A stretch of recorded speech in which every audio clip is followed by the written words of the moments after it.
Hello everyone, welcome to my vlog, and in this video we are going to have a proving activity, wherein we are going to prove something based on the given and to give also our reasons. But before that, if you are new in this channel, kindly click the subscribe button and hit the notification bell so that you will be notified whenever a new video is uploaded. Okay, so going back in our activity, that is, can you prove it? We have here a given that is circle T. Okay, this one, and arc PR, this one, and arc AC are intercepted arcs of angle PQR and angle ABC respectively. So when you have the word respectively, it means that the first mention here goes together with the first mention at the last, and also the last goes here. The word respectively is written so that you will not interchange what is being stated or enumerated in the statement. Okay, so that's it. So to clearly state, angle PQR, the intercepted arc is arc RP or PR, and arc AC is an intercepted arc of angle ABC. Okay, so let's erase them. And to continue, yes, so we have here another given. It states that arc PR, this one, is congruent to arc AC. Congruent to arc AC. So they have the same measure. So that's the symbol of congruent. Also, that you can see in the object, but in here, this is the symbol of congruent, an equal sign with a wave above it. Okay, so that's it. So we are going to prove that angle PQR is also congruent to angle ABC.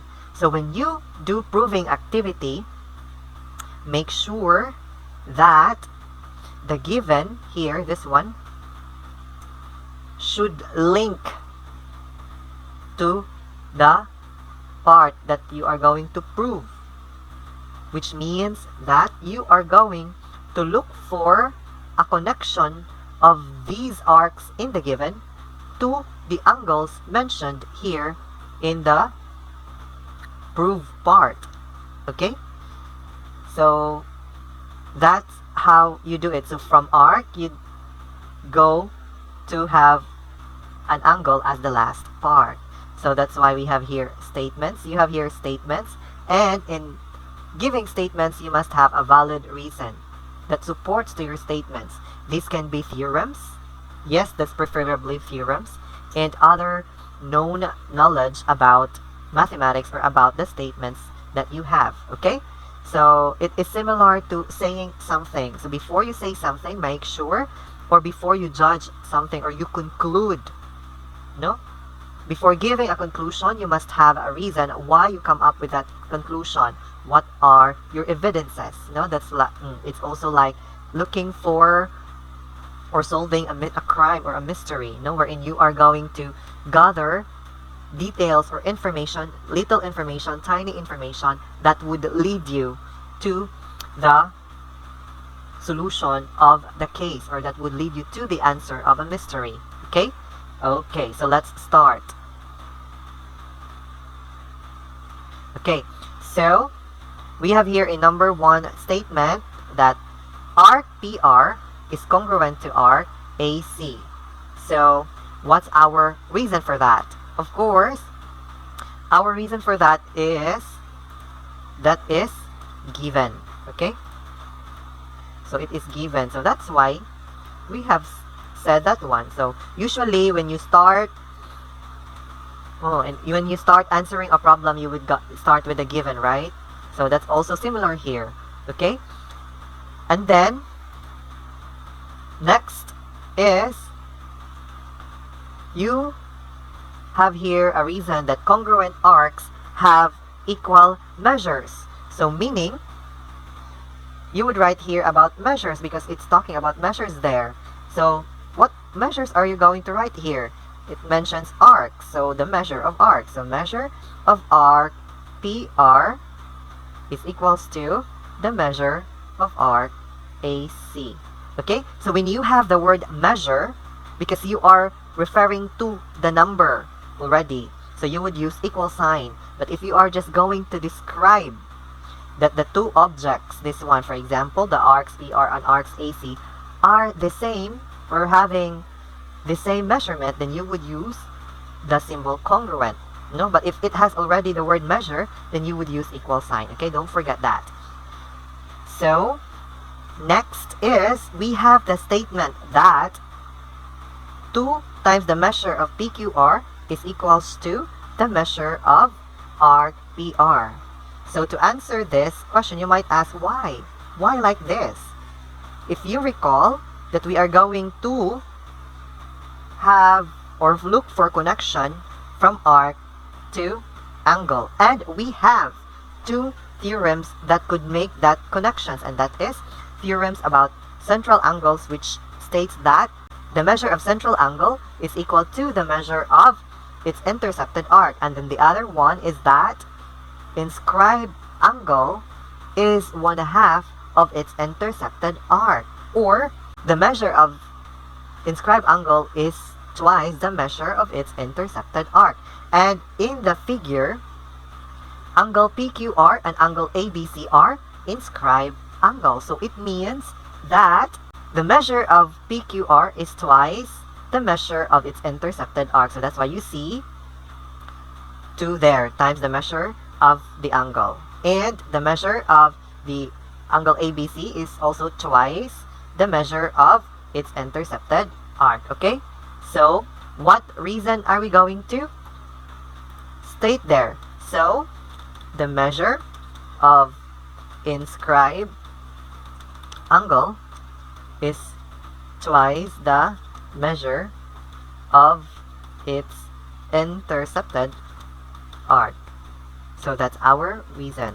No, that is actually the theorem number 1 for theorem about inscribed angle. Okay, so now let's go to the next step, next statement, and that is 2 times the measure of angle PQR is equals to 2 times the measure of angle ABC. So we are now making a transition, no, from arc to angle. Here there's no more arc, but how did this statement come?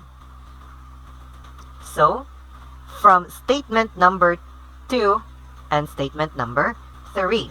So since the measure of arc PR is equals to the measure of arc AC, and the measure of arc PR is 2m twice the measure of PQR, so that's why we do substitution.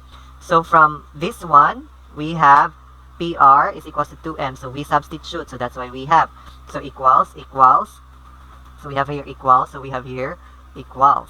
And then measure of AC, what is the measure of AC? That is 2 times the measure of ABC, so that's why you have it here. And we call it substitution property.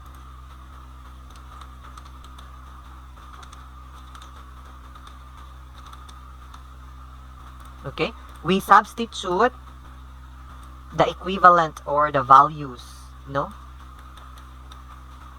So that's it, substitution property. If you want to know other property of equalities, then you can Google it, properties of equality. So there you can find a lot. So after that, we now have the statement, the measure of angle PQR is equals to the measure of angle ABC. And in here, we are using, the multiplication property of equality. It means that if the 2 different entity is multiplied with the same entity, no?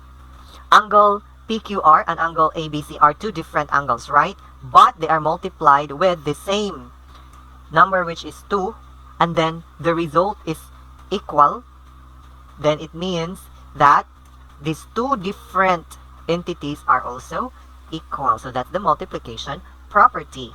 And now, since their measure are equal, Therefore, they are congruent. Okay, so angle PQR is congruent to angle ABC. And the reason is angles with equal measures are congruent.